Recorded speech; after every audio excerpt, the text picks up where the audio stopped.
বিবেকে গিয়ে পুলিশগুলো এভাবে গুলি করে আমাদের ভাই বোনদের মারছে। স্বাধীনতা এসেছিল 1971 সালে, সেটা শুধু শেখ পরিবারের জন্য, আমাদের জন্য না। কার কাছে বিচার দিব আসলে? সরকার যেখানে নিজেই মারার নির্দেশ দেয় তার কাছে বিচার দিয়ে তো লাভ নাই, সে কখনো সঠিক বিচার করবে না। যাদের বিবেক বোধ আছে তারা কখনো এসব মেনে নিতে পারবে না। তাই আমি আজকে রাজপথে আসছি। আসলে আমাদের আজকে যেই অবস্থা, এই পরিস্থিতি সব কিছুর জন্য সরকার দায়ী। সরকার যদি তার ক্ষমতা ঠিকভাবে ব্যবহার করতেন তাহলে আজকে আমাদের এই আন্দোলনে এসে দাঁড়াতে হতো না, এবং আমাকে এই ব্যানার নিয়ে দাঁড়াতে হতো না যে সরকারের পদত্যাগ চাই। সরকার তার ক্ষমতার অপব্যবহার করে আজকে আমাদেরকে এই রাস্তায় দাঁড় করিয়েছে। তো এই জন্য আমি সরকার পদত্যাগ চাই। আর যত আমাদের ভাই বোনরা মারা গিয়েছে সব কিছু তার নির্দেশেই হয়েছে। তারা একটা ন্যায্য দাবি করেছিল, সেই ন্যায্য দাবি যদি সে সঠিক সময় পালন করতো বা সেটা মেনে নিত তাহলে আজকে আমাদের এই ভাই বোনরা মারা যেত না, আজকে আমাদের এই রাস্তায় মিছিলে দাঁড়াতে হতো না, এবং আমাকেও এই কথাটা বলতে হতো না। সরকার তার ক্ষমতা সঠিকভাবে ব্যবহার করতে পারে নাই। আমরা এরকম কোনো সরকার চাই না যে আমাদেরকে এভাবে মারার নির্দেশ দিবে। আমরা এরকম কোনো সরকার চাই না। আমরা এখনো কোনো স্বাধীন নাগরিক না।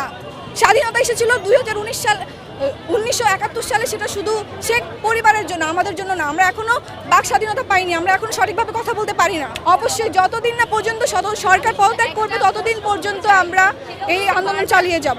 আমার দাবি একটাই, আমি সরকার পদত্যাগ চাই। আমি কোনো 9 দফা দাবিও কোনো বিচার চাই না। আমি কার কাছে বিচার দিব আসলে? সরকার যেখানে নিজেই মারার নির্দেশ দেয় তার কাছে বিচার দিয়ে তো লাভ নাই, সে কখনো সঠিক বিচার করবে না। আমি জানি না তারা কিসের ভয় এখনো ঘরে বসে আছে, কারণ এখন এই আন্দোলনটা হয়ে গেছে পুরো দেশবাসীর, আমাদের পুরো বাংলাদেশের মানুষের। আমি সবাইকে আহ্বান জানাচ্ছি যে সবাই ঘর থেকে নেমে আসুন।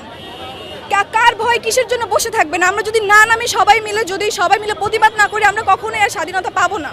আমরা কখনোই আর বাক স্বাধীনতা পাবো না। আমরা কখনো এই দেশে সঠিকভাবে বাঁচতে পারবো না। কোন ভয় কিসের ভয় বসে আছে আমি জানি না। আমি আসলে আমি কোনো দল করি না, আমি কোনো কিছুর মধ্যে নাই, আমি কোনো রাজনীতিক কোনো কিছুর মধ্যেই নাই। আমি একজন সাধারণ স্টুডেন্ট এবং আমি একজন ক্ষুদ্র আর্টিস্ট। আমি যেটাকে অন্যায় মনে করি সেই অন্যায়ের প্রতিবাদ করতে আসছি। আমি কোনো দলের পক্ষ নিয়ে কথা বলতে আসি নাই।